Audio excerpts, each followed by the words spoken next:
Martes 4 de mayo. Israel y el pacto.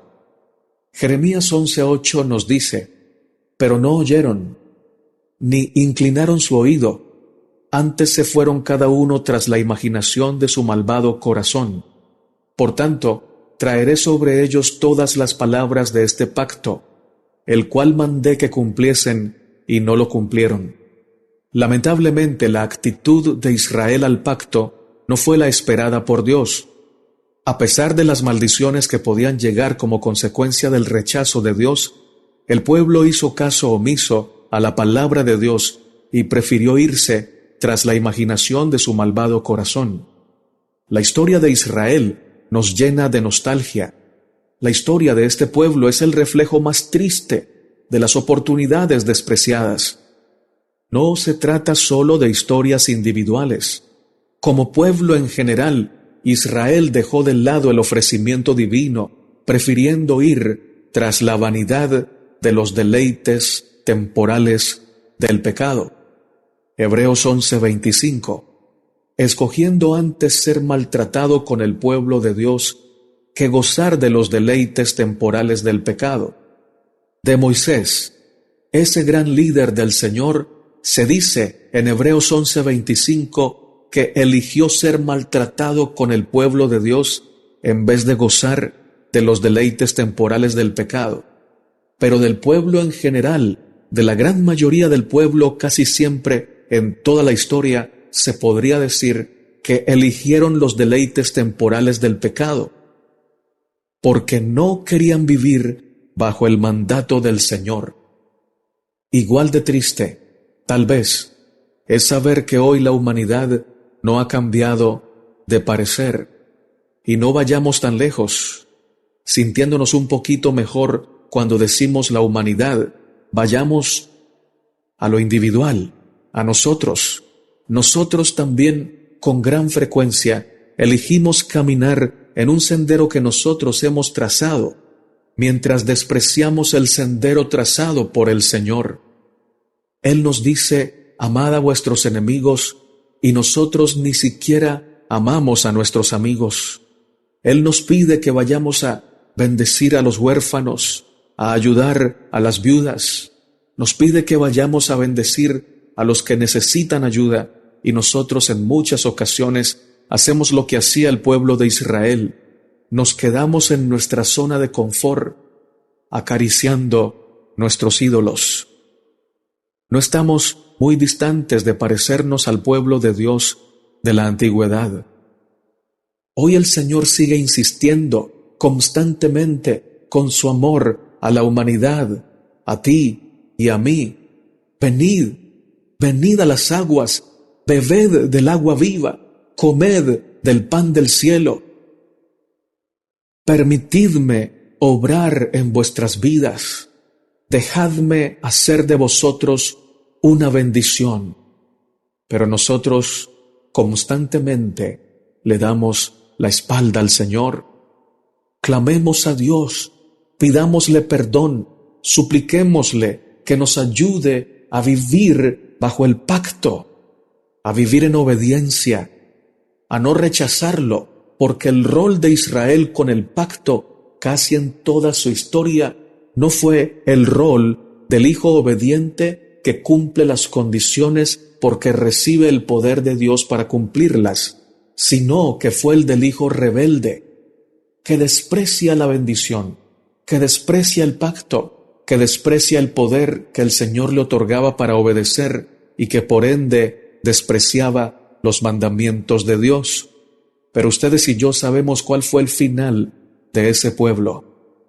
Dios desea que, en el final de los tiempos, sus hijos podamos gozarnos en su pacto, permaneciendo en su presencia, dándole al Señor la oportunidad de cambiar nuestras vidas, nuestros corazones, de llenarnos de su poder y de su gracia.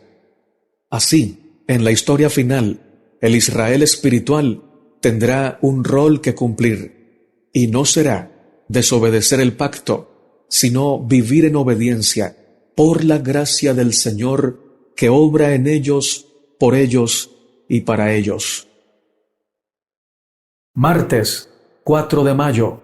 Israel y el pacto. Pero no oyeron, ni inclinaron su oído. Antes se fueron cada uno tras la imaginación de su malvado corazón. Por tanto traeré sobre ellos todas las palabras de este pacto, el cual mandé que cumpliesen, y no lo cumplieron. Jeremías 11:8. Lee bien este versículo. El Señor dice que traerá sobre ellos todas las palabras de este pacto. Sin embargo, está hablando de algo malo. Aunque tendemos a pensar que el pacto nos ofrece solo algo bueno, existe la otra cara. Este principio se vio con Noé. Dios le ofreció algo maravilloso, preservarlo de la destrucción, pero Noé tuvo que obedecer para recibir las bendiciones de la gracia de Dios. Si no lo hacía, se aplicaría la otra parte del pacto. Compara el texto anterior con Génesis 6:5, relacionado con el mundo antediluviano. ¿Cuál es el paralelismo? ¿Qué dicen estos versículos sobre lo importante que es que controlemos los pensamientos? Génesis 6:5 dice: Y vio Jehová que la maldad de los hombres era mucha en la tierra, y que todo designio de los pensamientos del corazón de ellos era de continuo solamente el mal. Desgraciadamente, la historia de Israel como nación fue mayormente un reiterado patrón de apostasía, seguido de juicios divinos, arrepentimiento y un período de obediencia. Solo brevemente, bajo los reinados de David y de Salomón, controlaron la extensión total del territorio prometido. Examina estos versículos de Jeremías sobre la apostasía de Israel. Dicen: si alguno dejare a su mujer, y yéndose ésta de él, se juntare a otro hombre, ¿volverá a ella más? ¿No será tal tierra del todo mancillada? Tú, pues, has fornicado con muchos amigos, mas vuélvete a mí, dice Jehová. Pero como la esposa infiel abandona a su compañero, así prevaricasteis contra mí, oh casa de Israel, dice Jehová. Jeremías 3, 1 y 20. Esto trae a colación algo que se mencionó anteriormente. El pacto que Dios quiere hacer con nosotros no es simplemente un acuerdo legal y frío hecho entre empresarios, por el que cada uno busca sacar la mejor tajada. La relación de pacto es un compromiso tan serio y sagrado como el matrimonio, razón por la cual el Señor usa las imágenes que usa. La cuestión es que la apostasía de Israel no tuvo su causa en la desobediencia, sino en una relación personal rota con el Señor. Ruptura que causó desobediencia y finalmente trajo castigo sobre ellos. ¿Por qué el aspecto relacional y personal es tan decisivo en la vida cristiana? ¿Por qué si nuestra relación con Dios no está bien, somos tan propensos a caer en el pecado y la desobediencia? Además, ¿qué le dirías a alguien que se pregunta: ¿cómo puedo desarrollar una relación profunda y amante con Dios?